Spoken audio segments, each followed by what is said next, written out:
Acá decimos que la entalpía es el contenido de calor a presión constante. Entalpía es el contenido de calor a presión constante.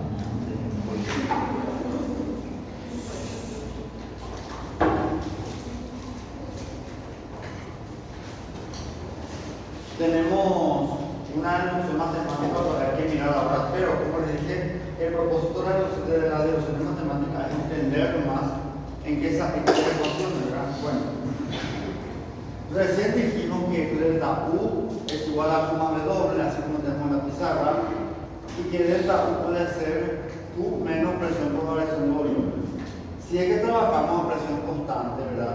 Delta U, nosotros podemos decir que puede ser la energía interna del estado final menos la energía interna del estado inicial. Y en vez de poner acá variación de volumen, colocamos, volumen 2 menos volumen 1. Después lo que hacemos es hacemos una multiplicación nomás. Este se multiplica por este y se multiplica por este. Vamos a tener B por B2 menos B por B1, por ejemplo, ¿está? Y después se reordenan. Despejamos un P de acá y ordenamos los términos. Entonces, la cantidad de calor de presión constante va a ser la energía interna del estado final más presión por volumen final menos la energía interna del estado inicial más presión por volumen del estado inicial. Y a esta magnitud se llama también energía interna, ¿verdad? Entalpía. La entalpía es entonces la suma de la energía interna y el producto de la presión por el volumen. O sea, podemos aplicar de esta forma. O también poner que la entalpía podemos calcular de esta forma. Sería delta H igual a delta U más la variación de la presión por el volumen. Acá nos vamos a hacer una deducción un poco menos complicada que la que tenemos ahí. Por ejemplo, la entalpía. Entonces, delta U es igual a Q menos presión por variación de volumen. Ahora, a presión constante, Q es igual a delta H. ¿Está? La definición de entalpía dice que a presión constante Q tiene que ser igual a delta H. Entonces, delta U va a ser igual a delta H menos presión por variación de volumen. Recuerden que nos interesa el valor de delta H. Entonces, de esta ecuación, si despejamos delta H, como nos queda acá, delta H va a ser igual a delta U, este por D va a sumar más presión por variación de volumen. Llegamos a la misma ecuación que tenemos en la pizarra, ¿sí? Entonces es la ecuación de la entalpía. ¿Qué es entonces la entalpía? Matemáticamente hablando, la entalpía viene a representar la suma de la energía interna y el producto presión por variación de volumen. A eso le llamamos entonces entalpía. ¿Está bien? Lo que vemos ahí en la pizarra es otra manera de entender la entalpía. ¿Está bien?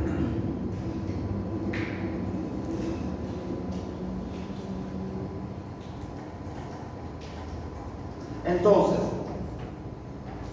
¿qué hacemos? Simplemente ahora se desarrolla un poco esta ecuación y se pone que delta H es igual a delta U más la variación de presión por variación de volumen. ¿Está? Podemos poner así la ecuación. Esta variación multiplicar por presión y multiplicar por volumen hace la propiedad distributiva de la multiplicación nomás. ¿Está bien? Entonces, esto sería si el volumen y la presión no son constantes. Pero si consideramos el sistema, la presión va a ser constante. Entonces, acá este término se vuelve cero y este término también se vuelve cero. Finalmente, la variación de entalpía queda entonces como la variación de energía interna más presión por variación de volumen, que es la misma ecuación que tenemos acá. Y si es para un proceso infinitesimal, sería la derivada de la entalpía igual a la derivada de la energía interna más la presión por la derivada del volumen. ¿Está? O sea, otra forma de escribir la entalpía sería así: la derivada parcial o la derivada total de la entalpía va a ser la derivada de la energía interna más la presión por la derivada del volumen. Esta segunda ecuación sería útil para los procesos reversibles, o sea, para los que tienen cambios infinitesimales. Por ejemplo, acá nos pregunta si hay diferencia entre delta U y delta H. Aquí tenemos una ecuación interesante, fíjense en esta ecuación. Acá, perdón, en esta ecuación. Acá hay una ecuación en donde tenemos delta U por un lado, acá, delta U, que es energía interna, y acá tenemos delta H por otro lado. Entonces, la pregunta que nos hace es si delta U y delta H pueden ser iguales o pueden ser diferentes. Vamos a ver. Vamos a hacer una demostración matemática ahora de vuelta. Entonces, delta H es igual a delta U más B por variación de volumen. Pero, fíjense en esto. La ecuación del gas ideal, establece que presión por volumen es igual a N por R por T. Eso estudiamos en estado gaseoso, ¿está bien? Ahora, si yo aplico, o sea, como yo tengo acá variación de volumen, si yo llevo ese término ahí en la ecuación del gas ideal, ¿qué vamos a tener? Vamos a tener acá que la presión por variación de volumen va a ser igual a variación del número de moles por R por T. Entonces, en vez de colocar acá P por variación de volumen, vamos a colocar esto, delta N por R por T. ¿Tá? Entonces, si P por variación de volumen vale 0, entonces delta H y delta U van a ser iguales. ¿Tá? Ahora, si P por variación de volumen es diferente de 0, entonces delta H va a ser diferente a delta U. Acá justamente tenemos lo que ya decimos recién. Presión por volumen es NR por T. Y P por delta B es lo que ya pusimos acá. La variación del número de moles de gases por R por T. ¿Cómo calculamos la variación del número de moles de gases? Mediante esta ecuación sería el número de moles de gases de los productos menos el número de moles de gases de los reactivos. Si la variación del número de moles de gases es 0, entonces delta H va a ser igual a delta U. ¿Está? Eso es entonces la conclusión a la que llegamos. O sea, delta U y delta H son diferentes y pueden ser diferentes. ¿Cuándo delta U va a ser diferente a delta H? Y cuando la variación del número de moles de gases sea diferente de 0. O cuando el producto presión por variación de volumen sea diferente de 0. En esa condición, delta U y delta H van a ser diferentes. ¿Está bien? A esa conclusión matemática se arriba. Bueno, esto es algo matemático, como les dije, ¿verdad? Hay muchas cosas que se pueden hacer desde el punto de vista de la matemática para entender algo que se quiere explicar. ¿Está? Ahora vamos a ver dónde se mide la entalpía. Hace rato vimos que la energía interna se mide en la bomba calorimétrica a volumen constante. Y ahora vamos a ver dónde se mide la entalpía, en qué tipo de dispositivo. Y eso es que ustedes van a usar en la práctica, aunque no sé si es en la práctica, ¿verdad? ¿Dónde medimos la entalpía? La entalpía se mide en un dispositivo que se llama calorímetro. ¿Qué es el calorímetro? El calorímetro es en realidad un dispositivo muy sencillo. Puede ser el vaso térmico que ustedes tienen, o que se tiene normalmente para tomar, por ejemplo, café caliente. El vaso térmico que conocemos, ¿verdad? O incluso el vaso térmico que es para agua fría no nos sirve. Pero el que es para agua caliente sí sirve. Se le quita la tapa y se le hace una tapa de isopor. Un isopor se corta un isopor y se adapta a la boca que tiene el vaso térmico.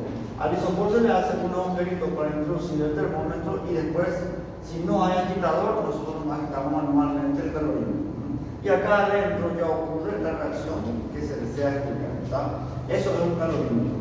Lo que ustedes van a usar acá en la práctica del laboratorio son frascos de agua. ¿Conocen los frascos de agua ustedes? Sí conocen, no saben, más que conocen. ¿Conocen un termo para agua caliente? Eso que son para tomar mate, ¿sí? ¿Sabe? ¿Qué pasa? ¿Qué pasa cuando destapamos el termo? Vemos por dentro una cosa plateada, ¿sí o no? Si quitamos el plástico, la cosa plateada se llama frasco Dewar. Ustedes sabían que eso se vende como repuesto en el supermercado. Yo no sabía, hace poco supe, ¿verdad? Y ese frasco se llama frasco Dewar. Porque Dewar, cuando diseñó ese frasco, hizo dos paredes, la pared por dentro y la pared por fuera, eso mismo. Y entre las paredes internas hay espacio vacío, Por eso es que un termo para agua caliente, cuando sufre, ese mismo que está ahí, el termo para agua caliente, cuando sufre una variación muy grande de temperatura, el termo, en vez de explotar, implota. ¿Qué quiere decir implotar? Explotar hacia adentro, no explota hacia afuera. ¿Por qué estos termos implotan? Y porque tiene una pared externa separada de una pared interna, y entre ambas hay vacío. Otra cosa diferente es que esto echemos y se rompa, y ahí también explota. Ahí sí va a explotar. Pero a ver si explota también. Este macizo se puede quitar. Vamos a ver si se puede quitar. No, la tapa no me va a decir. Acá se ve el frasco de agua, ¿verdad? Yo pienso que se puede desarmar. No me animo más a desarmar. Pero este mismo pueden usar ustedes, en la práctica de laboratorio. Solamente que le vas a cortar el diámetro, un isopor, y vas a tapar acá, el diámetro de la boca con un isopor, y ya se puede usar también como calorímetro a presión constante, ¿está? Entonces, ¿qué es lo que van a hacer ustedes en la práctica? Van a determinar qué cantidad de calor se libera cuando se mezcla alcohol con agua. ¿Qué van a hacer? Van a colocar el calorímetro, por ejemplo, vamos a dar un ejemplo, 50 mililitros de alcohol. Puede ser alcohol rectificado. Por ejemplo, van a mezclar volúmenes iguales primero. Colocan 50 mililitros de alcohol en el calorímetro y miden su temperatura inicial. Después le agregan exactamente 50 mililitros de agua al alcohol y agitan el calorímetro. Ahí miden la temperatura. Después de 15 segundos vuelven a agitar el calorímetro, vuelven a medir la temperatura. Y así se va haciendo hasta que la temperatura sea constante. Ese calor que se libera cuando se mezclan el alcohol y el agua se llama entalpía de dilución, porque se está diluyendo de disolución, porque se está disolviendo el alcohol en el agua, por ejemplo, ¿está? Entonces, ¿cómo funciona? Igual que el calorímetro a volumen constante. La cantidad de calor del sistema va a ser la cantidad de calor de agua más la cantidad de calor de la bomba más la cantidad de calor de la reacción. Si nosotros suponemos que no entra ni sale calor al sistema, entonces la cantidad de calor del sistema vale 0. Despejamos de acá la cantidad de calor de reacción y va a ser menos la cantidad de calor del agua y la cantidad de calor del calorímetro. Por esta ecuación se calcula la cantidad de calor del agua y la cantidad de calor del calorímetro mediante esta ecuación. Esta cantidad que ustedes ven acá se llama capacidad calorífica del calorímetro, y eso también van a hacer en la práctica. ¿Cómo se mide la capacidad calorífica del calorímetro? Y se utiliza una sustancia de referencia, por ejemplo, agua. Van a hervir ustedes agua hasta, qué sé yo, ponerle 80 grados centígrados. Colocan en el termo, después le coloco, por ejemplo, hierven, qué sé yo, 100 mililitros de agua hasta 80 grados centígrados. Después se le coloca 100 mililitros de agua natural y se agita la mezcla y se observa la temperatura. Miden la temperatura cada 15 para 20 segundos hasta que sea constante. Luego eso se introduce dentro de una ecuación y ya se calcula este valor. La capacidad calorífica de la bomba se puede calcular, ¿está? Y entonces, en este caso, cuando se mide la cantidad de calor a presión constante, estamos midiendo la entalpía, ¿está? Entonces, la energía interna, que también se estudia dentro de la primera ley, se puede medir en el laboratorio en un dispositivo que se llama bomba calorimétrica. Recuerden que la bomba calorimétrica trabaja a volumen constante, porque hay un recipiente que tiene un volumen constante de agua. Y la entalpía en el laboratorio se puede medir en un dispositivo que se llama calorímetro. Y en el calorímetro la presión se mantiene constante. Cualquier cantidad de calor que se mida a presión constante se denomina entalpía. ¿Está bien? Eso tiene que quedar claro como el agua. Claro como el agua, ¿qué quiere decir? Que se puede realmente medir la energía interna y se puede medir la entalpía, pero en dispositivos diferentes. La entalpía se mide en el calorímetro a presión constante y la energía interna se mide en la bomba calorimétrica a volumen constante. ¿Está bien? Bueno, ahora vamos a hablar de la capacidad calorífica. ¿Qué es la capacidad calorífica?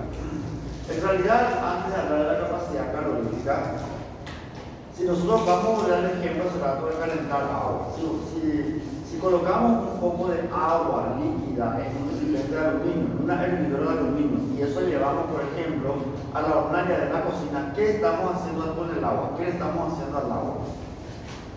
Si yo caliento agua, ¿qué le estoy haciendo al agua? Le estoy dando, ¿qué cosa? Energía. Energía en forma de calor. ¿Y qué ocurre con las moléculas del líquido? Se empiezan a mover, se empiezan a alborotar, como dice, ¿verdad? Hasta que alcanzan un valor determinado de temperatura, que es cuando el agua hierve. Por cierto, ¿cuándo el agua hierve? ¿Cuándo el agua hierve? O sea, ¿cómo nos damos cuenta que el agua ya hierve? Cuando hay burbujas en el fondo del recipiente.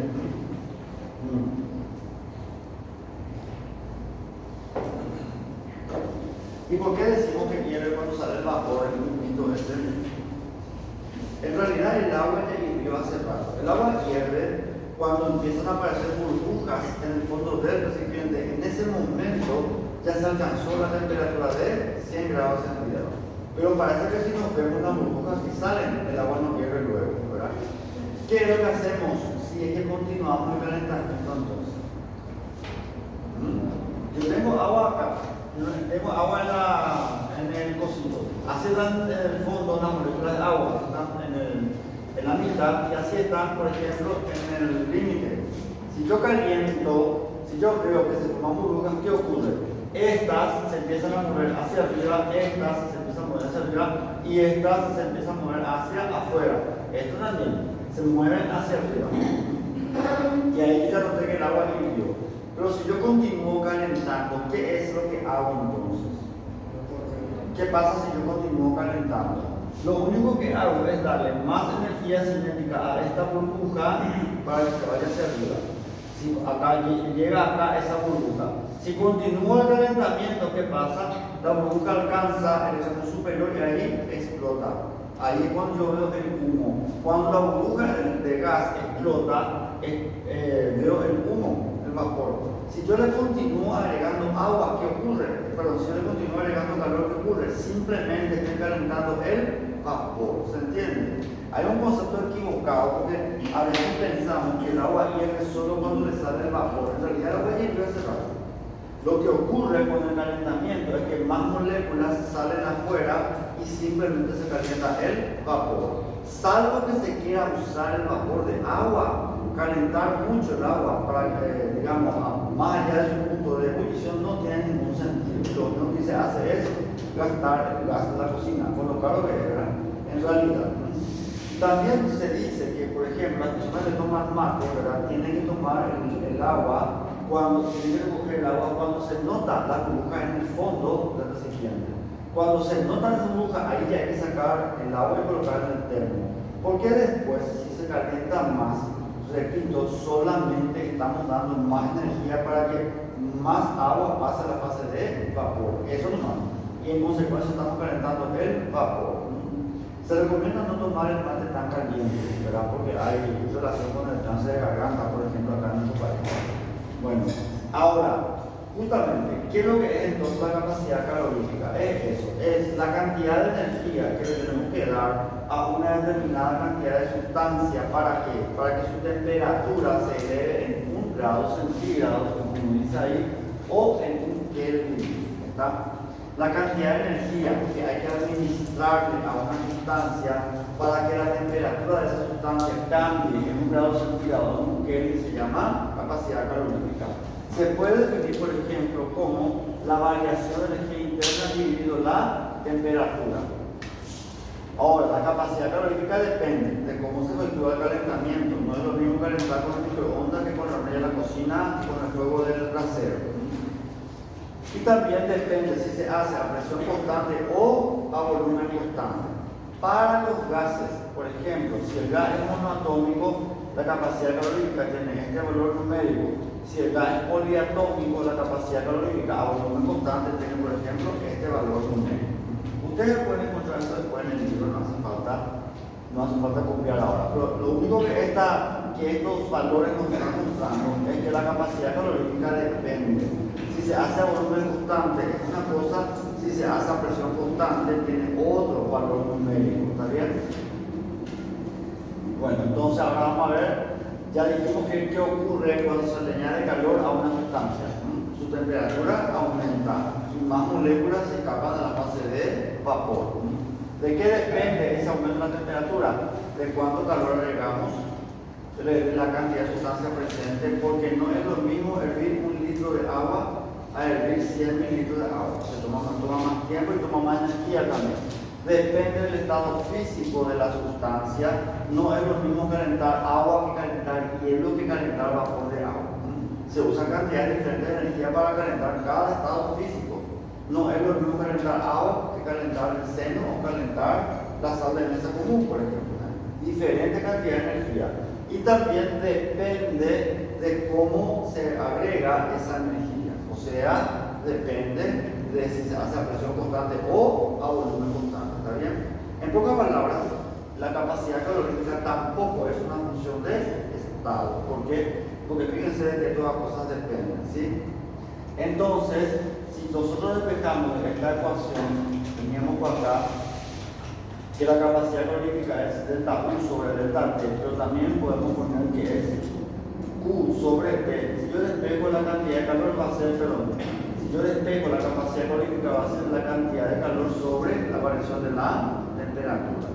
La capacidad calorífica tiene su unidad de medida, es Joule por Kelvin a la menos 1, por ejemplo, ¿está bien?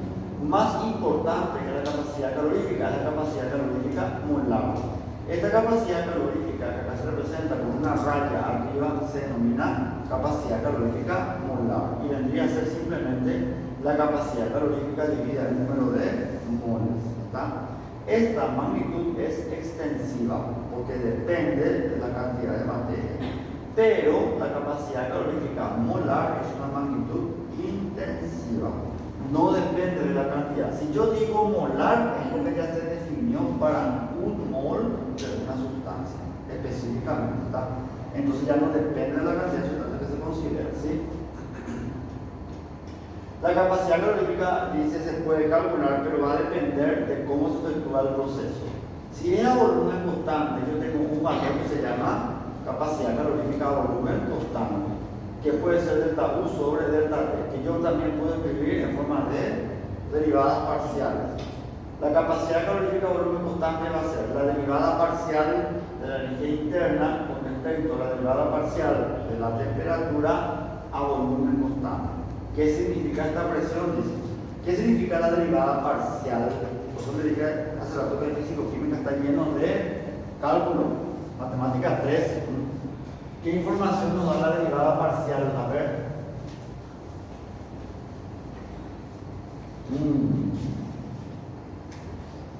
Capacidad calorífica.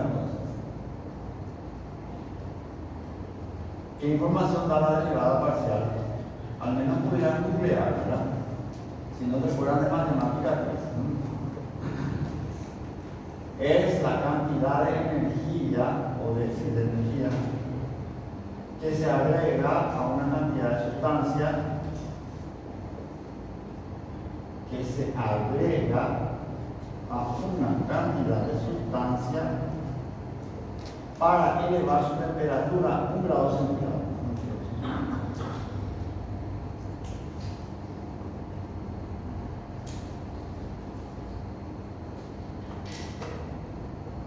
Su temperatura a 1 grado centígrado o 1 Kelvin. Tipos. Se puede medir a volumen constante o se puede medir a presión constante. Si nosotros medimos a volumen constante, se llama CD, capacidad calorífica a volumen constante. Y esto se define como la derivada parcial de la energía interna con respecto a la temperatura a volumen constante. De acá también yo puedo decir lo siguiente, que la capacidad calorífica a volumen constante puede ser la derivada total de la energía interna con respecto a la temperatura a volumen constante. Y de acá yo puedo despejar la derivada de la energía interna, que va a ser la capacidad calorífica a volumen constante por la derivada de la temperatura. Acá estamos viendo una ecuación para el cálculo de la energía interna a partir de la capacidad calórica. Ahora, si es a presión constante, ¿qué tenemos? Si es a presión constante, se llama Cp.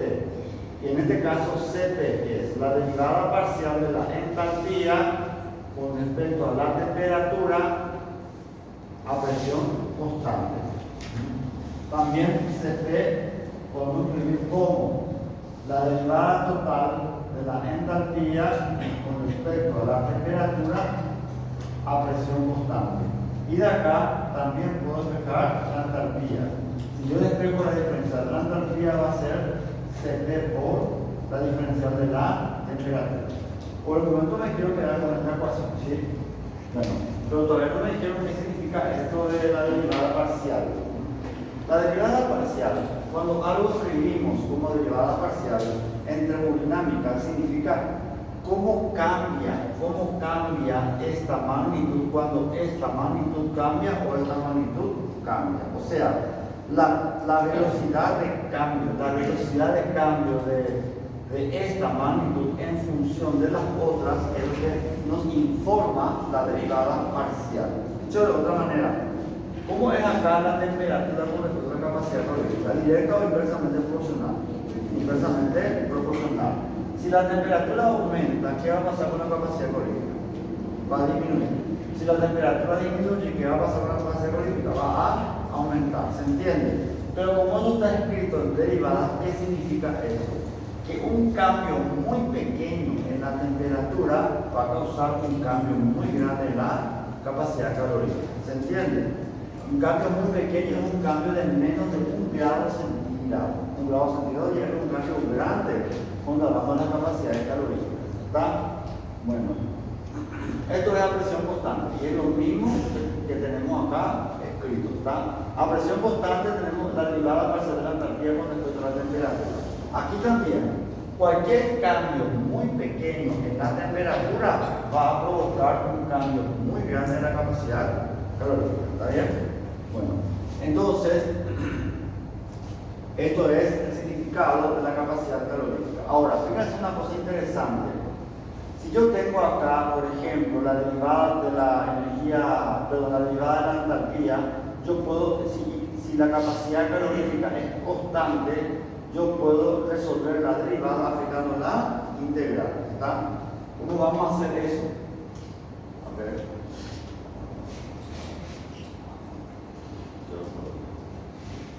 Vamos a ver si uno más. ¿Qué le pasa? Ahí. Vamos a quedar acá un ratito. Pasa lo siguiente. Entonces, dQ es igual a Cv por dt. Si es que Cv es constante, entonces la diferencial de la energía interna va a ser Cv por la diferencial de la temperatura. Se resuelve haciendo límites de integración inferior y límite de integración superior. Y se integra esta parte. ¿Por qué? Y porque eso es constante, ¿está bien? ¿Qué es entonces la integral de x? Como ustedes hacían en matemáticas. La integral de dx a qué es igual a x. Entonces acá, como yo tengo el límite de integración, esto es u2 menos u1 es igual a cv por t2 menos t1. ¿Pero qué es u2 menos u1? Delta u. Exactamente. Delta u va a ser entonces cv por, ¿qué es t2 menos t1? Delta t. Cv por delta, ¿está bien? Esta parte. El mismo procedimiento podemos hacer con la entalpía. O sea, si DH nosotros consideramos como la capacidad de calorificar presión constante por la diferencial de la temperatura, si es que Cp es constante con la temperatura, entonces la derivada de la entalpía va a ser Cp por la derivada de la temperatura. Si esto yo integro entre 1 y 2 y esto se integra entre 1 y 2, ¿qué voy a tener? Acá voy a tener la entalpía del estado final menos la entalpía del estado inicial. Va a ser igual a la capacidad de calorificar presión constante por la temperatura del estado final menos la temperatura del estado inicial. Esto es delta H, porque es final menos inicial. Y esto va a ser entonces Cp por delta T también. Llegamos a la misma conclusión que para la energía interna. Entonces, ¿para qué nos sirve la capacidad calorífica en realidad? ¿Para qué es útil Cp y para qué es útil Cv? Y para calcular energía interna o para calcular la entalpía. ¿Está bien? Para eso en realidad es útil conocer las capacidades caloríficas, ¿sí?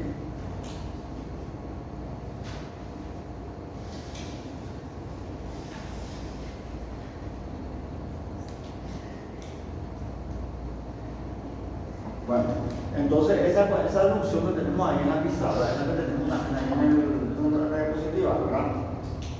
Yo les hice nomás para que vean por qué es que cuando se integra, por qué es que cuando integramos RH, eso me queda delta H.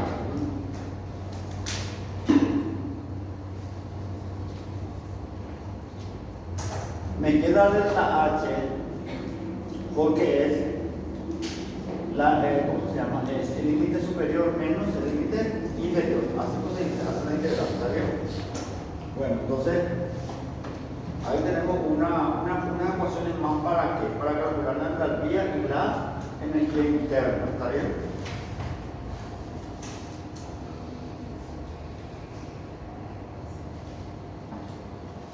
Ahora lo que sigue es la comparación entre la capacidad calorífica a volumen constante y la capacidad calorífica a presión constante. Una comparación entre ambas y más.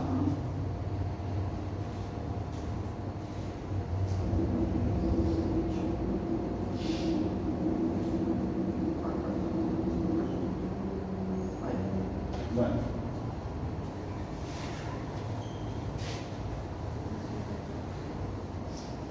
A veces la capacidad calorífica no es constante. Puede depender de la temperatura. Entonces, la integral se complica un poco. Vamos a ver después un ejercicio. La capacidad calorífica a presión constante y a volumen constante no son iguales. Normalmente, la capacidad calorífica molar a presión constante es mayor que la capacidad calorífica molar a volumen constante. Y esa demostración vamos a hacer ahora. Intentaremos hacer ahora. ¿Sí? Ahí está. Sabemos que la entalpía, por definición, es U más PV. Sabemos que la entalpía es U más P por V es nRT. Aplicamos la derivada. La derivada de la entalpía va a ser la derivada de U interno más la derivada de nRT. Si N y R son constantes, entonces vamos a derivar solamente la temperatura. Ahora, la diferencial de la entalpía es esto que está acá. En vez de colocar H, ponemos Cp por dt. Y en vez de colocar acá du, ponemos Cp por dt. Entonces, este Cp por dt es dH. Cp por dt es du. Y esto queda luego así nr por diferencial de la temperatura. Esto que está acá se divide con la diferencial de la temperatura. Al dividir con la diferencial de la temperatura me queda Cp es igual a Cv más nr. Y luego despejamos de acá Cp, que va a ser, dividimos primero por el número de moles, y voy a tener que Cp molar menos Cv molar es igual a R. Si yo de acá despejo Cp, voy a tener Cv molar más R. Por lo tanto, Cp molar siempre va a ser mayor que Cv molar en los gases ideales. Pero eso solamente ocurre en los gases ideales. ¿Está? Bueno, este es un comentario que se hace con respecto a los valores de Cp B y D se ve en realidad, ¿sí?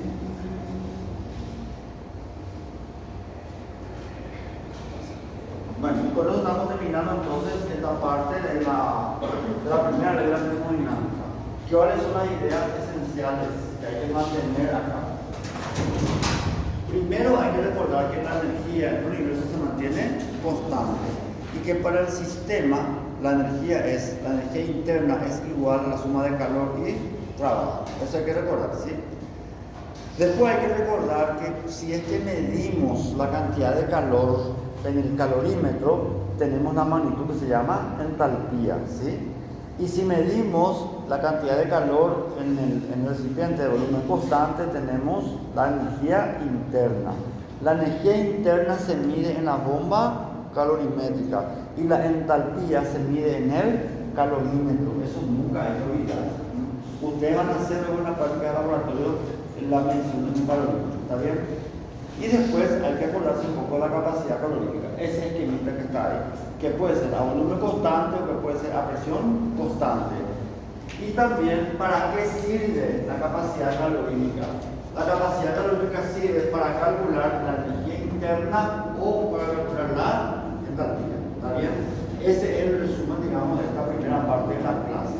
Como ustedes pudieron notar, la termodinámica está llena de ecuaciones matemáticas. ¿Por qué hacemos tantas deducciones matemáticas? Porque tenemos que entender una propiedad o una función. Solamente por eso se hace la deducción matemática. Y a veces también son útiles esas deducciones para resolver los problemas. ¿Está bien? Bueno, ¿alguna pregunta? El próximo día, miércoles, entonces vamos a continuar.